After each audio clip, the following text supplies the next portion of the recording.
Hi, this is Jeffrey, and today I wanted to review a very interesting article that recently appeared in Railway Age magazine.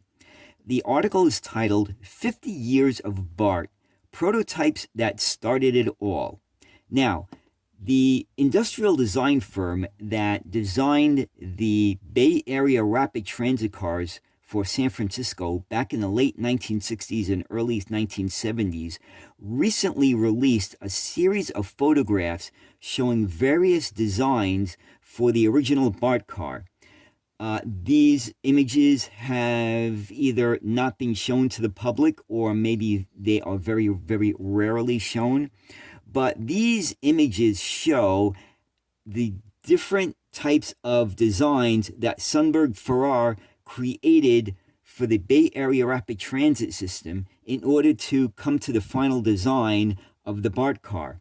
Now, Sundberg-Ferar, back in the late 60s and early to mid 70s, was very well known for their design of mass transit cars.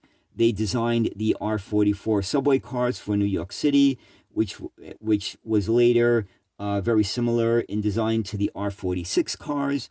They also designed the M1 Metropolitan commuter cars for the Long Island Railroad.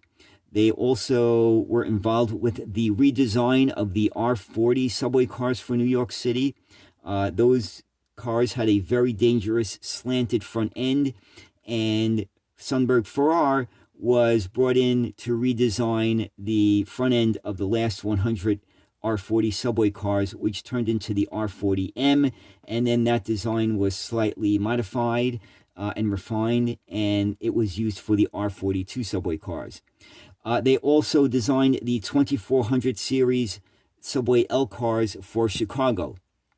So let's start and review this very interesting article that appeared in Railway Age magazine. So this is the text of the article, 50 Years of BART, Prototypes That Started It All.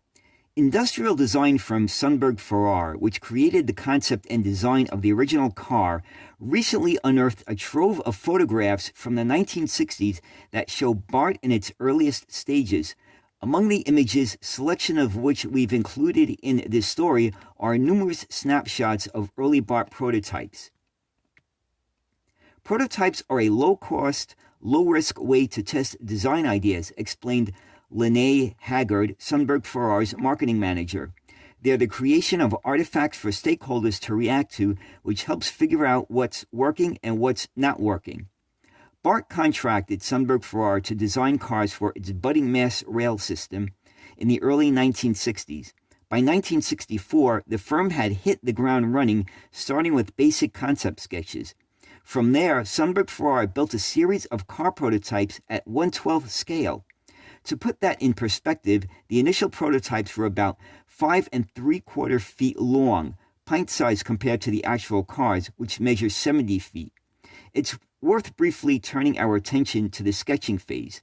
Many of the original BART car concepts were designed by acclaimed visionary designer Sid Mead, who's largely responsible for creating the look and feel of science fiction classics such as Star Trek, Blade Runner, and Tron. I didn't know that.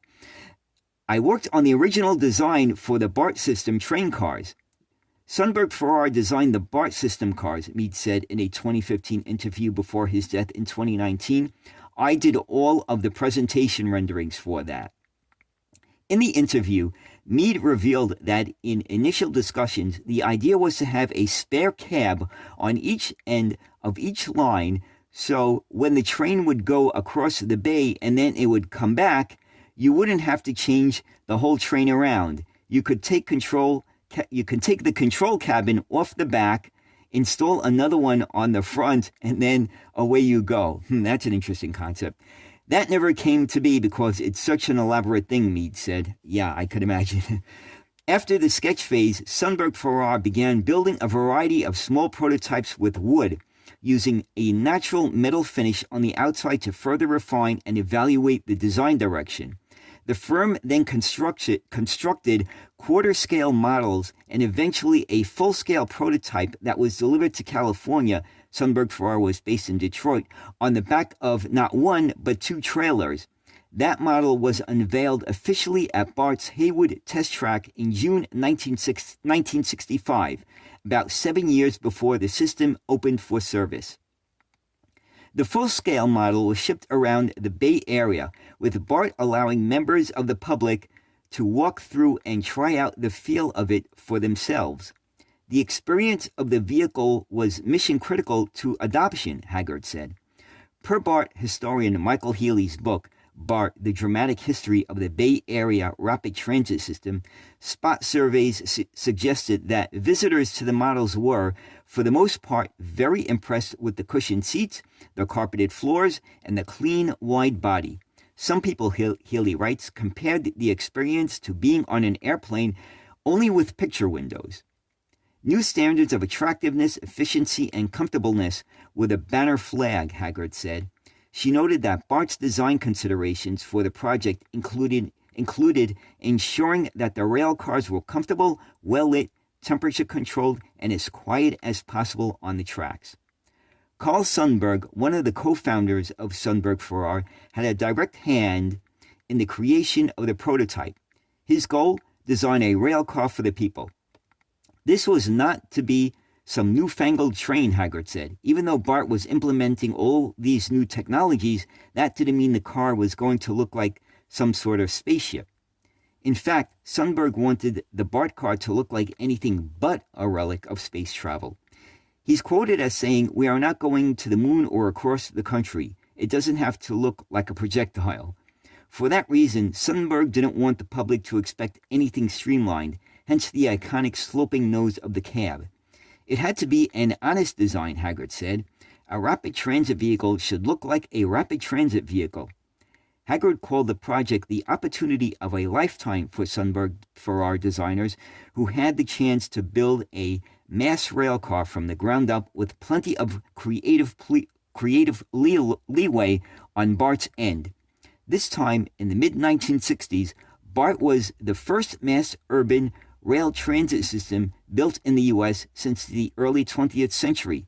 The New York City subway, for instance, opened in 1904.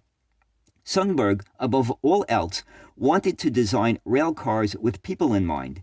Though human-centered design is now a well-accepted concept, it was novel at the turn of the century. It must be borne in mind that the object being worked on is going to be ridden in, sat upon, looked at, talked into, activated, operated, or in some way used by people individually or en masse, wrote Henry Dreyfuss, an industrial designer, in November 1950. If the point of contact between the product and people becomes a point of friction, then the designer has failed. If, on the other hand, people are made safer, more comfortable, more desirous of purchase, more efficient, or just plain happier by contact with the product, then the designer has succeeded. With voices such as Dreyfuss's painting a backdrop of design thought, Sundberg set out to apply the theory of human-centered design to the BART car. This is really the beginning of an era, said Haggard. BART is an amazing representation of what was a huge mindset shift in mass transit. And so that ends the article. This is just a really, really interesting piece, not only in words but in pictures as well. Now, what's interesting to note is that the prototype for the BART car that was delivered in 1965, the mock-up, was actually built by the St. Louis Car Company under job number 1837. I have the book from Horse Cars to Streamliners, an illustrated history of the St. Louis Car Company, and that job order number is in there.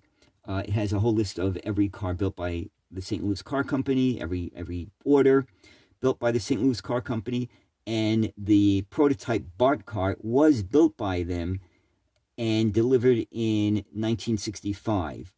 So, anyway, I hope you enjoyed this very interesting article that appeared in the Railway Age magazine about the iconic BART cars. And as always, thank you for watching and have a great day. Bye.